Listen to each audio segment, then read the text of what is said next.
Hi, my name is Dr. Athar Osama, and I, along with my partner, Professor Nidhal Guessoum of the American University of Sharjah, are here to talk about science culture in the Muslim world and its implications for policy and educational approach. We are very thankful to the organizers of the Advancing Education in Muslim Societies Symposium 2022 to give us the opportunity to talk about our research.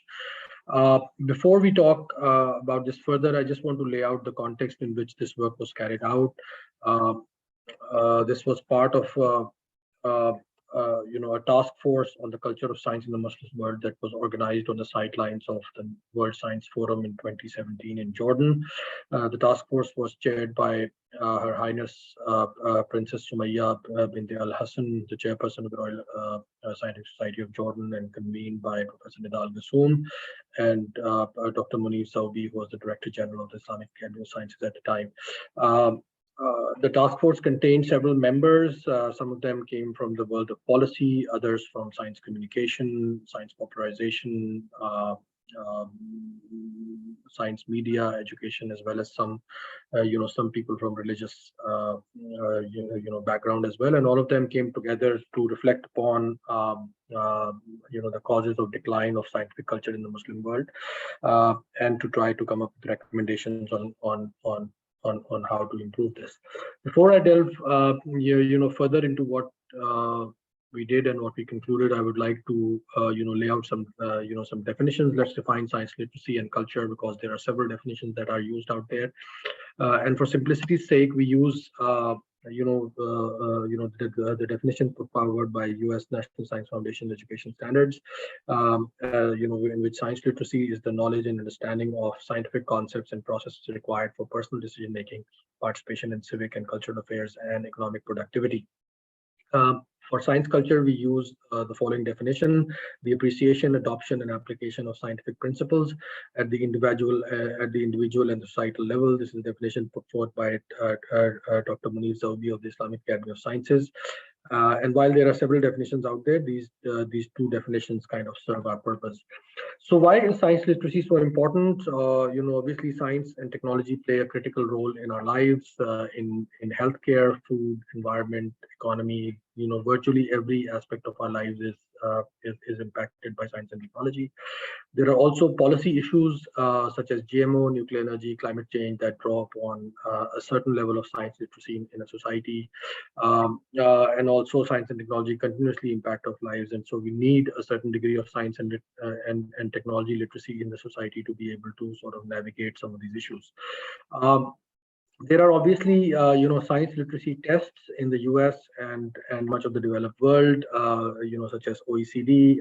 This is one science literacy score that is reported, in the National Science Foundation's National Science and Engineering Indicators of 2018. It sort of ranks countries by the average number of questions that are answered by a random sample of people within each of these countries. As you can see, Canada leads the world, and sort of, Russia is at the lowest, in this rank. You also see Malaysia in this, in this list as well.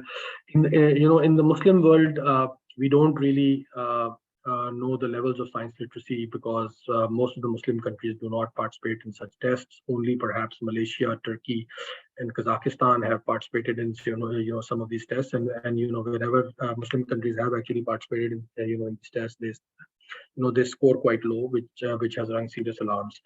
So the general notion obviously is that the Muslim world readily accepts and consumes high technology, from from cell phones to HDTVs and high tech instruments of medical diagnosis, but it largely ignores basic non-applied science, and tends to go towards an ultra utilitarian view. Also, in intellectual debates, science seldom emerges as a subject of deliberation, and that's an issue of much concern to us. So while the task force deliberated upon this topic in a very qualitative manner, and not just during the meetings at the World Science Forum, but also after that, we were deeply aware of the fact that there's not much data, and there is no way for us to actually quantify what the state of science literacy or culture was in the Muslim world. So just before pandemic, we did an informal survey, and an informal online survey of science literacy, attitudes and culture in the Muslim world. About 3,000 people from all over the world participated in the survey. 80% of them were from the Arab world and Pakistan. And these were surveyed through the internet in multiple languages such as English, Arabic, Urdu, and Turkish. Two waves of survey were done in March 2020 and June 2020, so just prior to and after the pandemic hit. The survey questionnaire comprised of 3 sections. There were 10 questions on science literacy, 11 questions on attitudes towards science, and 7 questions on people's understanding of the nature of science, which we construe as as an indicator of scientific culture in a society. So the section A on science literacy contained questions like the age of the Earth is, age of the Earth is approximately this much. All animals and plants have DNA. The sex of a newborn baby is determined by the father's gene, the mother's genes, or both fathers and mother's genes. And these are sorts of questions that generally appear in science literacy tests around the world, such as the OECD countries, and we use very similar questions as well. In the section on attitude, we made statements like, science brings more to humans than just technology. Governments should fund scientific research regardless of its immediate and practical benefit to the society. And there should be no censorship in scientific research, etc. So the respondents were asked to, strongly agree or strongly disagree. And this was done on a 5-point Likert scale, so we could get some variation as well. Um, uh, in the section on science culture, we probe for people's understanding about the deeper nature of science and the way science works and the nuances of the nature of science. So, for example, we asked statements like science is a way to understand how nature and the universe work. Science theories are infused with social, cultural, political values as well as philosophical assumptions. Knowledge of what science is, what it can and cannot do, and how it works is important for us all. And again, people were asked to rate these statements on a scale from strongly agree to strongly disagree on a 5-point Likert scale. Here are some of the results of the survey. On science literacy, we found that our respondents performed roughly as well as those in other surveys. For example, those that are carried out in the OECD. So our respondents performed roughly at the average of the OECD level, with some variations across questions. Obviously the OECD surveys are surveys of random populations, and ours is probably a biased sample towards more technologically literate and those people who have access to internet, etc. So obviously these two are not exactly comparable. I think our survey overestimates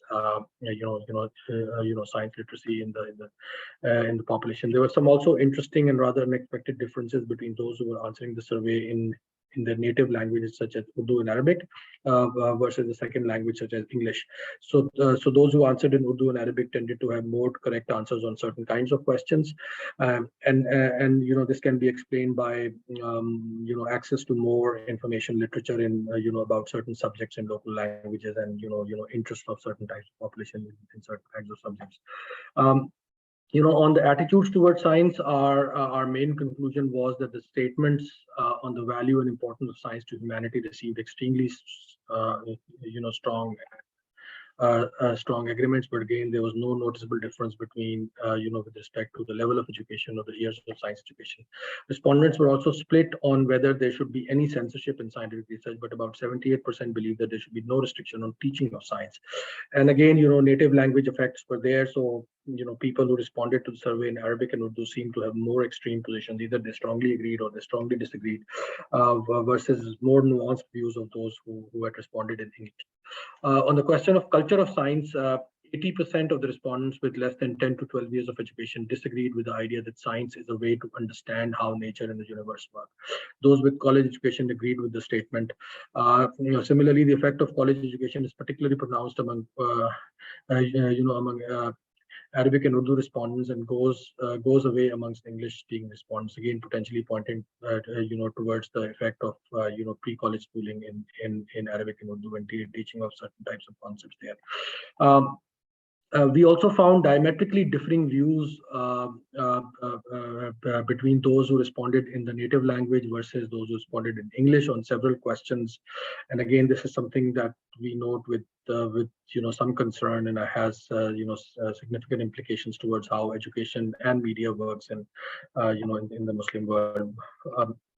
One key exception was the question of whether scientific theories are refused with social, cultural, political, philosophical assumptions. There, the opinion was rather split between 40% agreed and 25% disagreed, and 35% were neutral. Some general conclusions about the culture of science. I think there's a role of censorship by social powers and authorities, including political, religious, and administrative authorities. Even in some Muslim countries, universities do not allow professors to speak directly to the media. There's also the role of self-censorship, even when there's no direct, instruction not to say something. There's often self-censorship. I think there's also role of social media. And although while social media has leveled the field, it has also resulted in importing Western standards and idols, and helped spread pseudoscience in some cases. Weak societal outreach and public disinterest.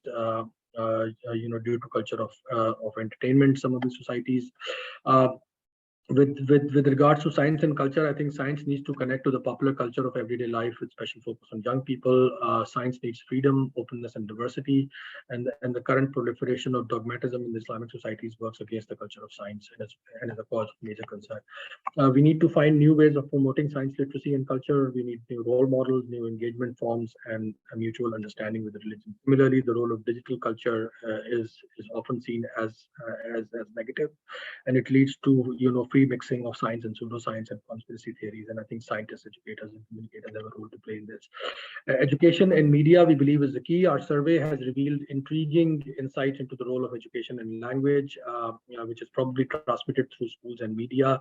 The references between those who prefer to answer the questions in Urdu and Arabic are reflective of the kind of scientific education and media that is consumed in local languages. And I think that is something that needs to be further explored and investigated and addressed. The task force has also made several important novel recommendations with respect to education. For example, we focus on holistic, liberal education, as well as an emphasis on experimentation. Finally, the survey, despite its limitations in scope and limitations in scope and methodological rigor, has pointed into fruitful directions. And we feel a comprehensive survey of science literacy, attitudes, and culture needs to be repeated across the Muslim world with greater academic rigor to further substantiate and prove these findings. So these are some of the key conclusions and recommendations, and we will be very happy to answer any questions.